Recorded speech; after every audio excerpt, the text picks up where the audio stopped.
home, la definició és molt clara, no? What the fuck, ¿no? ¿Qué cojones, no? Sería lo más parecido. Que vol dir tomar pel culo, no? Prendre pel sac.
El Jamboree, òbviament, és el temple de la música del jazz de Catalunya i Espanya. Cuando me preguntan, ¿no? ¿Qué haces? ¿No? Hablas con gente y dices, bueno, ¿dónde trabajas? Y digo, hostia, trabajo en el Jamboree, de verdad que hay como un pequeño orgullo, ¿no? Que lo siento porque la verdad que estoy muy contento de trabajar aquí, es verdad que es una sala de referencia y es un honor trabajar aquí. És un local únic, no?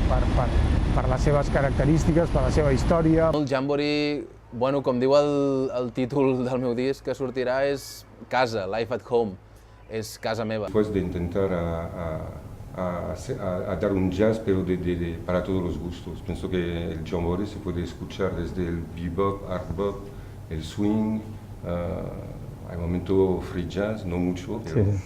Entonces es soul, funk, blues, es verdad que la programación es bastante abierta. Jo crec que el Jamboree té un reclam per tots els anys d'història que té, no? Que fa que tothom vagi cap allà. És un clàssic, porta obert 50 anys, encara que va estar tancat 25, i això és molt important perquè a nivell premsa ja surt a tot arreu, és conegut a tot arreu. És un espai únic, no? És una sala emblemàtica, és que què puc dir del Jamboree, és el Jamboree.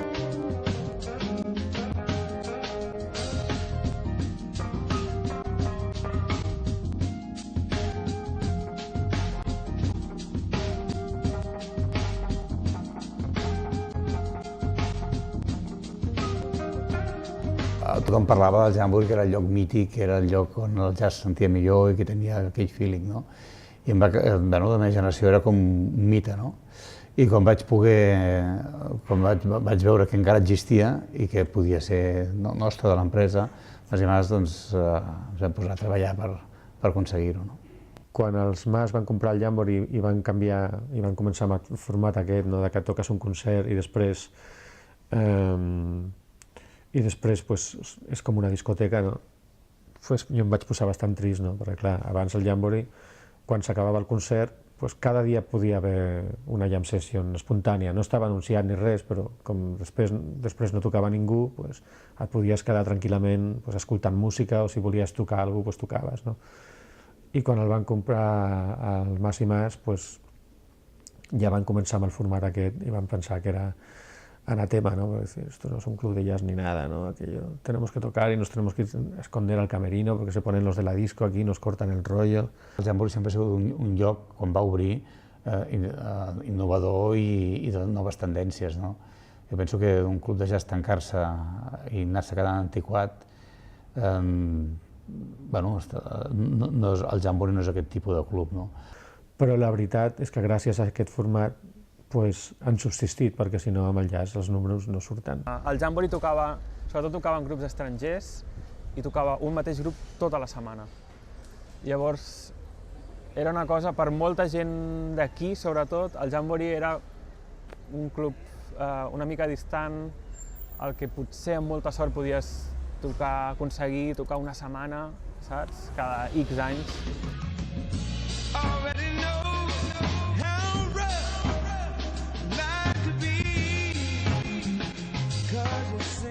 Sí, l'Aurelio ho va canviar tot. La visió de l'Aurelio va fer això, que tota aquesta nova música que no estava al Jamboree mai hi pogués entrar. El músic, independentment de que tocar el Jamboree sigui més o menys mediàtic, en aquest escenari ha estat Ella Fitzgerald, ha estat Elvin Jones, ha estat Roy Haynes, ha estat Chet Baker. O sigui, és un escenari molt i molt mític, no? I jo he vist músics de nivell estratosfèric de pujar a aquest escenari, humil escenari, i quasi bé tremolar, no? De dir, hòstia, i aquí és on ha tocat fulanito, menganito i tal. Això era un antic convent de monges que es va destruir l'11 de setembre, i això és un convent del segle XIV, aquests sòtanos que es van fer. I era un convent de monges, i aquí sembla ser que les monges es connectaven amb un convent de capellans i armaven les seves juergues musicals. Per això que les parets ja estan impregnades de música.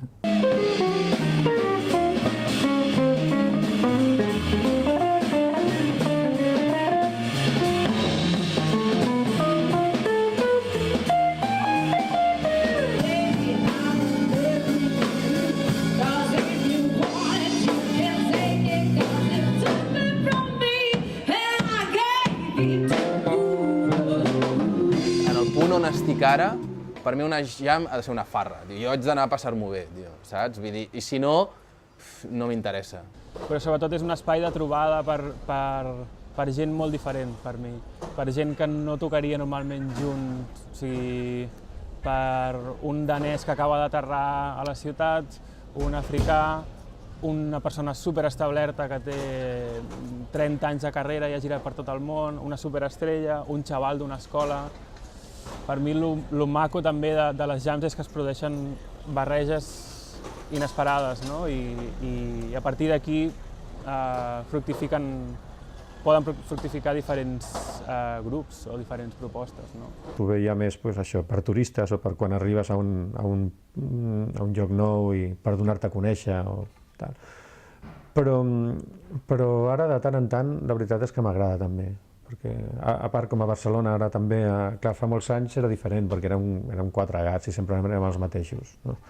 Però ara, com n'hi ha molta gent de fora que passen per aquí també, i també n'hi ha molta més gent jove tocant i tocant molt bé, doncs és una manera d'enterar-te del que passa, no? Per mi una jam session és un lloc, i ha sigut sempre, a la història de la música, un lloc fundamental perquè els músics es puguin posar en contacte, conèixer-se, veure com estan, què estan tocant, què s'està tocant, agafar escenari, agafar momentum, agafar seguretat. És el nostre vocabulari, el nostre llenguatge, pots tocar amb músics que no t'hi entens, però dius el de Things You Are i tothom s'ho coneix, i 1, 2, 3, 4 i comences a tocar, no? És el nostre, el jazz hem de saber uns estàndards, hi ha una història, i la jam session és el moment d'improvisació, d'unió entre els uns i els altres, i per mi és un moment de festa pels músics, de retrobament, és molt important. Encara no entenc realment com s'ho poden fer amb aquells nivells d'espontanietat, llibertat, i això em va impressionar molt des de les primeres vegades que les vaig veure. I on tothom, jo què sé, que si hi ha un tio que té una cassola allà i mira, li agafa es fot a tocar. Per mi això és una jam session de veritat, on la penya estigui allà, saps? Vull dir, ballant o sentint-ho, saps què et vull dir?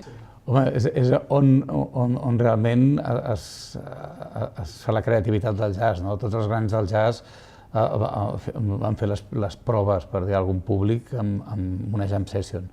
I és on hi ha dies que pot sortir genial i dies que no hi ha màgia, no? És allò que passa. És el banc de proves dels músics, no? El banc de proves amb el públic i la connexió i poder arriscar-se amb un públic calent, no?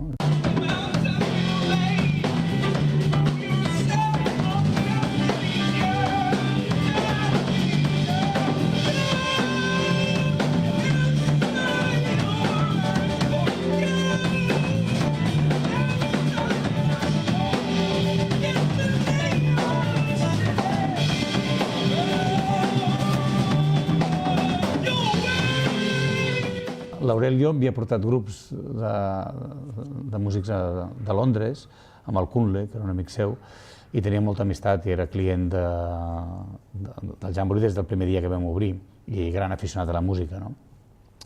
A veure, jo feia les meves festes d'aniversari una vegada a l'any, la setmana d'abans de Sant Joan, i era una festa una vegada a l'any.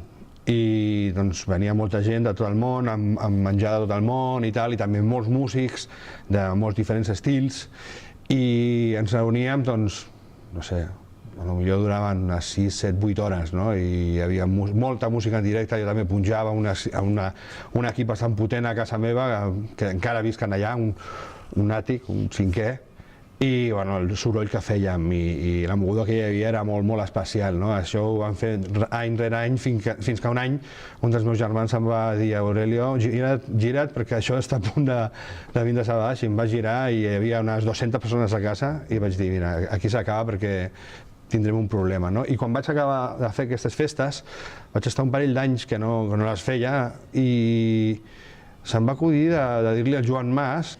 Feia com 2 anys que em deia: tinc un projecte brutal que estem provant a casa meva, que és una cosa que es posarà a tope, que funcionarà molt bé pel Jamboree, que serà molt important i tal.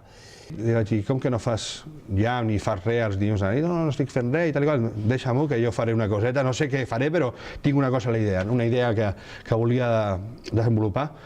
I vaig trigar uns 4 mesos a posar-ho en acció. I no em deia què era. I jo li deia: per favor, Aurelio, explica'm aquest projecte, no pots vindre, que ho estem provant a casa. I quan vaig dir-li a Joan: mira, faré una jam session, em va dir: hòstia, 4 mesos per fer una jam session? Doncs dic: hòstia, això no té cap mena no? Sí, però és una jam session una mica especial, ja veuràs i tal. I ens esperaven que vindrien unes 100 persones, els amics, no? Amics d'amics i amics. Les jam sessions no omplen, a Barcelona s'han fet moltes jam sessions i mai acaben de funcionar, no? Perquè a Barcelona no es presta això, no sé, a Nova York sí, perquè hi ha molt més músic, hi ha més tradició de jam session.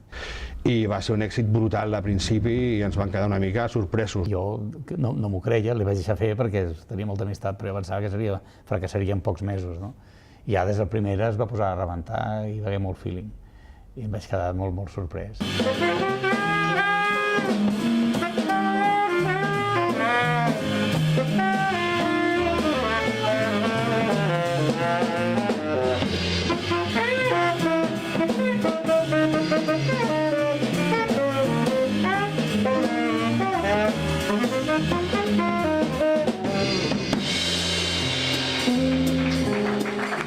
I aquesta primera jam, si no em recordo malament, va obrir l'Aruan Ortiz. Em sembla que l'Aurelio va trucar a l'Aruan Ortiz, és un pianista. Amb en Reinald Colom, Chris Higgins potser, i a la bateria no sé si era Mariano Steinberg, no me'n recordo molt bé. I l'Aruan em va dir: hòstia, vols fer això? I realment era com, bueno, mira, m'ha trucat l'Aurelio i farem allò, però ni assagem ni res, no sabem el que tocarem. I la veritat és que vam començar tocant free, no? Una mica en plan, a veure on ens portava el vent, no? Me'n recordo, va ser al principi de tot de les What the Fuck, era el 2001, al començament. El Llibert no havia ni arribat a Barcelona, estava estudiant fora a Boston, a Berkeley. Jo vaig tornar dels Estats Units just que començaven, vaig conèixer l'Aurelio i ja em vaig liar, em va liar i ens vam liar I l'Aurelio, bueno, o sigui, porta 1000 anys escoltant música i anant al Jamboree, que és quasi com casa seva, portava també. I recordo això, no? Que ell tenia una visió amb molt de respecte del que és una jam session tradicional, però també tenir com una porta oberta a poder sortir-se una mica dels estàndards de jazz i explorar una música que a ell li agrada molt, que és el hip-hop, i el que vingués, a part dels estàndards, no? Vaig tindre molts problemes per muntar-les al principi, perquè, clar, els músics no entenien molt bé això de que estava obert a altres estils i tal. Hi va haver-hi molts músics que em van dir que no ho veien clar i que no volien obrir la jam i tal. I altres músics em van dir de principi que sí, que cap problema i ho farien i estaven molt contents. I a partir d'aquí va ser com una escletxa petiteta, en una jam session més o menys normal, com una escletxa petita feta per l'Aurelio, que es va començar a obrir i van començar a entrar coses, i fins que al cap de poc temps, realment en poc temps va començar a agafar molta volada, no? La identitat de la jam en si. Jo considero que l'Aurelio és una espècie en via d'extinció, perquè no hi ha personatges així, i clar, ell és el que ha fet que tota cosa necesita un líder al final, ¿no? Pienso que Aurelio con las What the Fuck ha traído en el Jamboree un público que puede ser que nunca había venido. Gente joven que al principio no le gusta el jazz, pero vienen porque, no sé, está pasando algo. Es algo con músicos buenos que vienen cada lunes, que actúan aquí.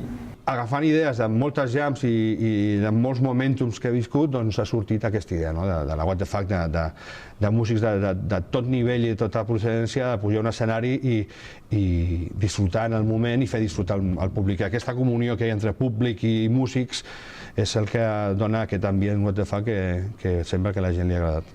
Recordo això, la impressió que em va causar, ja no com a jam session, sinó específicament com a What the Fuck, no? Per la quantitat d'energia que sortia d'allà, músics que jo admirava molt, que havia vist tocar amb bolos per aquí per Barcelona, i estaven tots en allà. Jo ho comparo moltes vegades amb un nano petit quan el portes en un puesto, jo que sé, com a Disneylandia, un puesto així, que flipa, doncs jo estava allà una mica igual, no? Com un nen petit flipant a tot, no? Òbviament, els músics de jazz potser pensen que les What the Fuck és una mica sacrilegi, no? De que no estan totalment adreçades al món del jazz, sinó que estan molt obertes a molts estils. Igual a les What the Fuck és on jo he començat a poder treure lo teu, no? Moltes vegades hi ha certes coses que has de tocar, no? En plan, o que se suposa que has de tocar, o se suposa que has de tocar de certa manera, perquè no sé què. Però les What the Fuck sempre hi ha hagut com un punt de... Tio, fes-lo teu. Que pot ser jazz, com pot ser hip-hop, funk, electrònica, improvisació total, jazz, rock, folk, el que sigui, no? Y a todos mis enemigos, bendiciones, porque ellos escuchan lo que digo. Como Cuban y Pi, como Naya Bibi, soy emigrante, pero he crecido y son lo que te fui, tengo la cabeza clara.